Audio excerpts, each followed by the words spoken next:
তো আমরা এখন এই মুহূর্তে চলে এসেছি রশিদ ভাইয়ের পেজ থেকে। তো আজকে বিনোদন আপডেট সহকারে কিছু আর কি কথা বলতে চাই। তো আলুর দামটা হঠাৎ করে কমে যাওয়ার কারণেই তো বিকাতে পড়েছে গৃহস্থরা। তো হঠাৎ করে কমে গেছে, আলুর দাম নাই। তো 80 টাকার আলুর কেজি এখন 10 টাকা চলে এসেছে। তো ঘটনা হচ্ছে, মানুষ এখন মনে করেন যে অনেক শান্তিতে আছে বা ভালো আছে, কিন্তু দেখা যায় আরও অশান্তিতেও আছে, যারা আবাদ সুবাদ করেছে, অনেক টাকা মনে করেন যে ইনভেস্ট করেছে, অথচ দেখা যায় টাকার মুখেই দেখতে পাচ্ছে না।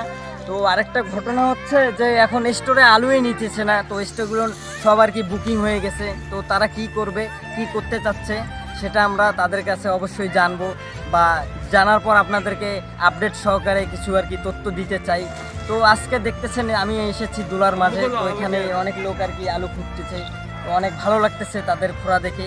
তো আসলে এই দিনগুলো আসলে উপভোগ করলে আসলে অনেকটাই ভালো লাগে। তো আলু মনে হয় যে দাম একটু কমছে বা আরও বাড়তে পারে, বা আশা করা যায়। কিন্তু আসলে এটা কাঁচামাল, তো বলা যায় না, বাড়তেও পারে কমতেও পারে। তো আমরা সবসময় রশিদ ভাইয়ের পেজ থেকে তো আপডেট সহকারে কিছু কথাবার্তা আর কি তুলে ধরতে চাই।